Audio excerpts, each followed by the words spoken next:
Hey students, আজিৰ এই ভিডিঅটো তোমালোকে চাই লোৱা যে তোমালোকৰ সোশ্যাল সায়েন্সত কি বাকি আছে বা কি তোমালোকে পঢ়িব লাগিব তো তোমালোকে গোটেইখিনি আজি আমি সোশ্যাল সায়েন্সৰ full book history geography and তোমালোকৰ পলিটিক্যাল সায়েন্স ইকোনমিক্সৰ গোটেইখিনি আমি ইয়াতে ৰিভিজন কৰিম তো তোমালোকে চাই লোৱা প্ৰথমটো কোৱেশ্চন তোমালোকে যেটো পঢ়িব লাগিব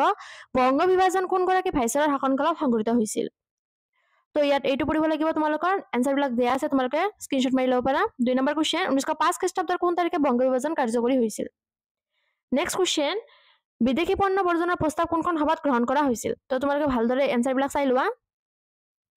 নেক্সট আৰু এটা চাবা তোমালোকে বংগদেশৰ একত্ৰীকৰণ কেতিয়া হৈছিল বহুত ইম্পৰ্টেন্ট কোৱেশ্চন হয় নেক্সট বংগ বিভাজনে সৃষ্টি কৰা পূৰ্ববংগ আৰু অসম নামৰ প্ৰদেশখনৰ সৈতে সংলগ্ন হোৱা বংগদেশৰ প্ৰধান তিনিটা ভৌগোলিক সংমণ্ডলৰ নাম উল্লেখ কৰা তো এইটো ভালদৰে চাই যাও তোমালোকে নেক্সট এটা চাবা ৰবীন্দ্ৰনাথ ঠাকুৰে কিয় নাইট উপাধি ত্যাগ কৰিছিল বা কোনখন তোমাৰ বিদ্ৰোহৰ ফলস্বৰূপে ৰবীন্দ্ৰনাথ ঠাকুৰে নাইট উপাধি ত্যাগ কৰিছিল বিদ্ৰোহটোৰ নাম তোমালোকে মনত ৰাখিবা জালিয়ানৱালাবাগৰ হত্যাকাণ্ড তাৰ পিছত চাবা কাৰ নেতৃত্বত ভাৰতত খিলাফত আন্দোলনৰ সূচনা হৈছিল চৌৰিচৌৰা ঘটনা কেতিয়া সংঘটিত হৈছিল কেনে পৰিস্থিতিত লালা লাজপত ৰায়ৰ মৃত্যু হৈছিল এটো 2 মাৰ্কৰ বাবে আহিব যাব পাৰে পৰীক্ষা তাৰ পাছত আছে গান্ধীজী সবৰমতী আশ্ৰমৰ পৰা দাণ্ডিৰ সাগৰ পাৰলৈ লোন আইন ভংগ কৰিবলৈ গৈছিল সবৰমতী আশ্ৰমৰ দাণ্ডিৰ মাজৰ দূৰত্ব কিমান এমসিকত আহি যাব পাৰে নেক্সট হিমন্ত গান্ধী নামেৰে কাক জনা যায় তাৰ পিছত আছে লণ্ডনত অনুষ্ঠিত হোৱা দ্বিতীয় ঘূৰণীয়া মেজমেলত কোনে কংগ্ৰেছক এককভাৱে প্ৰতিনিধিত্ব কৰিছিল নেক্সট আছে 1932 চনৰ সাম্প্ৰদায়িক বাটোৱাৰা ঘোষণা কৰা ব্ৰিটিছ প্ৰধানমন্ত্ৰীজনৰ নাম কি এইটো তোমালোকক মই এমসিকিউটো দিছো তো আমি already 100 common MCQ question upload কৰিছো ভিডিও তোমালোকে যদি এতিয়াও চোৱা নাই তেনেহলে চাই লবা আৰু লগতে আমি স্যাম্পল পেপাৰ আৰু কি তোমালোকে ইম্পৰ্টেন্ট কোৱেশ্চন গোটেইখিনি আমি অলৰেডি দিয়া হৈছে এইখন ৰিভিজন পেপাৰ হয় তো তোমালোকে ভালদৰে চাই লোৱা নেক্সট কোৱেশ্চন তোমালোকে চাবা আজাদ হিন্দ ফৌজৰ প্ৰতিষ্ঠাতা কোন বহুত ইম্পৰ্টেন্ট কোৱেশ্চন হয় নেক্সট আছে মোক টেষ্ট দিয়া মই তোমালোকক স্বাধীনতা দিম এই বিখ্যাত বাণীটো কোন ভাৰতীয় নেতাৰ আছিল আনসাৰ বিলাক দিয়ে আছে তোমালোকে চাই লোৱা মই পঢ়ি দিয়া নাই নেক্সট আছে ভাৰত আৰু পাকিস্তানৰ মাজৰ সীমাৰেখা দলক কি নামেৰে জনা যায় এইটো বহুত ইম্পৰ্টেন্ট কোৱেশ্চন হয় নেক্সট আছে সত্যাগ্ৰহ শব্দটোৰ অৰ্থ কি দক্ষিণ আফ্ৰিকাত গান্ধীজীৰ কাৰ্যকলাপৰ ফল কি হৈছিল গান্ধীজীয়ে কোন কাৰ্যসূচীত সত্যাগ্ৰহ ব্যৱহাৰ কৰিছিল বহুত ইম্পৰ্টেন্ট হয় ভালদৰে চাই যোৱা তোমালোকে নেক্সট আছে গান্ধী আইন চুক্তি কি আছিল বা কিমান চনত হৈছিল হেতু চাই যাবা গান্ধী আইন চুক্তিৰ মূল উদ্দেশ্য কি আছিল ভাৰতৰ স্বাধীনতা সংগ্ৰামত মহাত্মা গান্ধীৰ ভূমিকা আলোচনা কৰা এইখিনি পঢ়িবলৈ গলে তোমালোকৰ হৈ যাব তাৰ পিছত আছে ভাৰতৰ স্বাধীনতা সংগ্ৰামত আজাদ হিন্দ ফৌজৰ অৱদান আলোচনা কৰম এইখিনি তোমালোকে অলপ পঢ়ি যাবা ভালকে যাতে বনাই লিখিব পাৰা তাৰ পিছত অসমত অহযোগ আন্দোলন কেনেকৈ আৰম্ভ হৈছিল আলোচনা কৰা তো এইখিনি তোমালোকে অহযোগ আন্দোলনৰ বিষয়ে পঢ়ি যাবা অলপ তাৰ পিছত আছে কোন চনত মত মিল জখমলৈ আহিছিল কিয়সকল কোন আছিল অসমত 1857 চনৰ বিদ্ৰোহৰ নেতৃত্ব কোনে দিছিল 1857 চনৰ বিদ্ৰোহত অসমৰ বিদ্ৰোহীসকলে কোন আহোম ৰাজকোৰক পুনৰাই সিংহাসনত বহাব খুজিছিল বা মৰিৰাম দেৱানে বহাইছিল এনেদৰে আহিব পাৰে তাৰপিছত মৰিৰাম দেৱানক কোন বাঙালী মুক্তিৰে সহায় কৰিছিল নেক্সট আছে অসমৰ 1857 চনৰ বিদ্ৰোহৰ বিফলতাৰ কাৰণ দুটা উল্লেখ কৰা কোন চনত টিকট কৰা আইকৰ প্ৰৱৰ্তন কৰা হৈছিল তো তোমালোকৰ এইবিলাক এমসিকিউ আহি যাব পাৰে তাৰপিছত আছে ব্ৰিটিছৰ দিনত অসমৰ কৃষকৰ দুৰৱস্থা দুটা কাৰণ লিখা তো তোমালোকে এইবিলাক ভালদৰে পঢ়ি যাবা এনসাৰ বিলাক ভালদৰে দিয়া আছে নেক্সট আছে ইয়াণ্ডাবু সন্ধি কেতিয়া হৈছিল বা কেতিয়া স্বাক্ষৰিত হৈছিল কোম্পানীৰ আমল বুলিলে কোনটো সময়ক বুজোৱা হয় অসমত বাংলা ভাষাৰ প্ৰচলন কেতিয়া হৈছিল বাংলা ভাষাৰ ঠাইত অসমত অসমীয়া ভাষাৰ পুনৰ প্ৰচলন কেতিয়া হৈছিল অসম ছাত্ৰ সন্মিলনৰ মুখপত্ৰ কি আছিল ৰায়ত সভাসমূহ মুখ্য উদ্দেশ্য কি আছিল সদৌ অসম ৰায়ত সভাৰ গঠন কেতিয়া হৈছিল তো তোমালোকে এইবিলাক ভালদৰে চাই যোৱা শৰ্ট কোৱেশ্চন হয় সোনকালে চাই যোৱা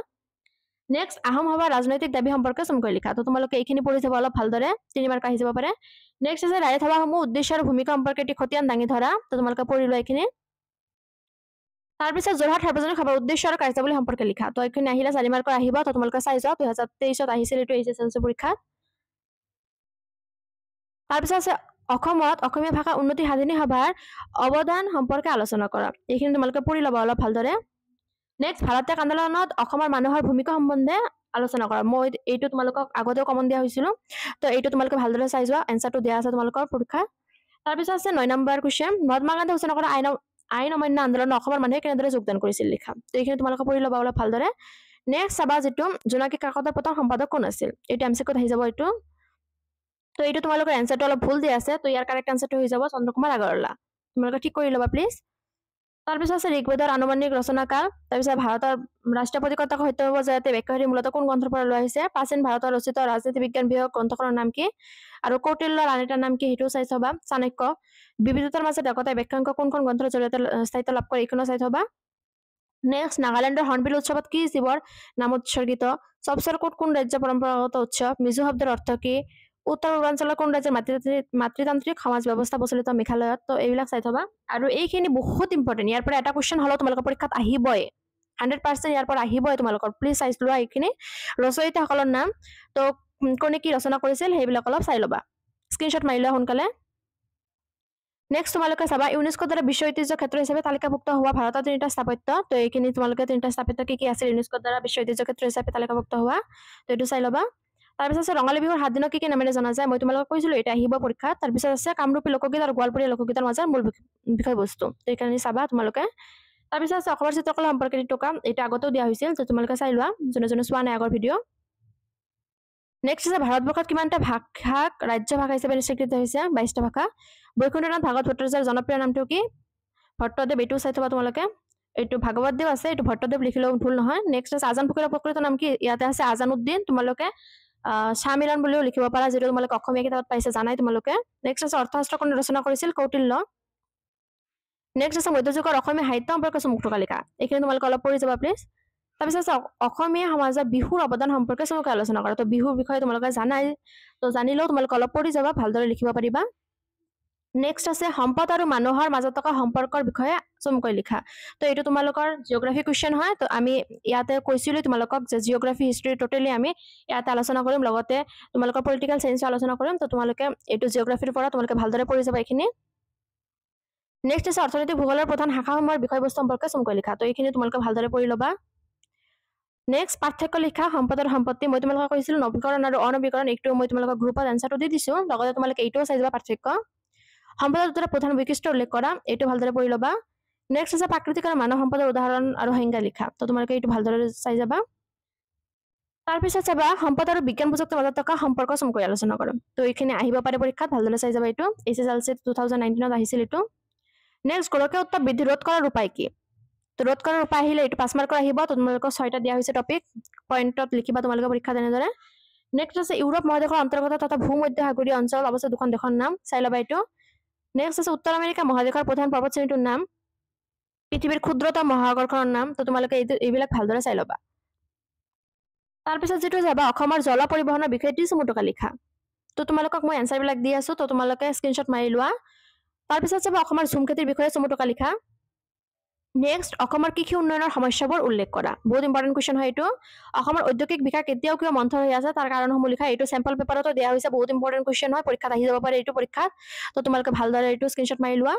নেক্সট অসমৰ প্ৰধান কৃষিভিত্তিক উদ্যোগসমূহ কি অসমৰ চাহ উদ্যোগৰ বিষয়ে চমুকৈ লিখা তো তোমালোকক ইয়াতে দিয়া হৈছে কৃষিভিত্তিক উদ্যোগ আৰু অসমৰ চাহ উদ্যোগ অলপ দিয়া হৈছে তোমালোকে কিতাপতে ভালদৰে পাই যাবা তো চাহ উদ্যোগৰ বিষয়ে অলপ পঢ়ি যাবা কাৰণ আমাৰ অসম চাহৰ বাবে বিখ্যাত তো তোমালোকে চাহ উদ্যোগৰ বিষয়ে অলপ পঢ়ি যাবা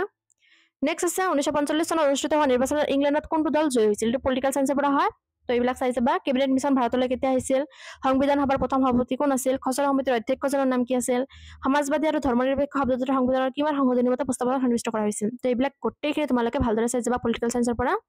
তাৰপিছত যেটো চাবা প্ৰস্তাৱনাত আমি ভাৰতীয় জনসাধাৰণ বুলি কি উল্লেখ কৰা আছে বহুত ইম্পৰ্টেন্ট কোৱেশ্চন হয়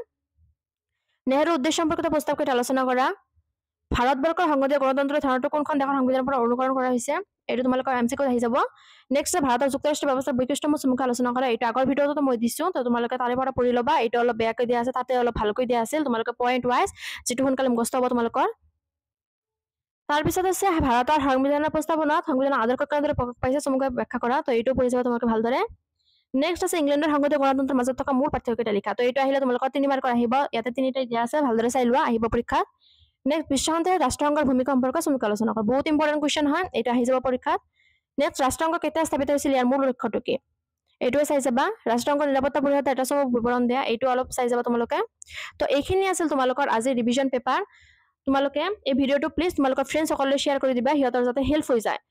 আৰু তোমালোকৰ ইংলিছ মিডিয়াম যিবিলাক আছে তেওঁলোকে আমাৰ হোৱাটছআপ গ্ৰুপত পিডিএফটো পাই যাবা তো ভিডিঅ'টো ভাল লাগিলে তোমালোকে লাইক কমেন্ট আৰু শ্বেয়াৰ কৰি দিবা আৰু যদি আমাৰ চেনেলটো নতুনকৈ আহিছিলা তেন্তে প্লিজ সাবস্ক্ৰাইব কৰি ল'বা ধন্যবাদ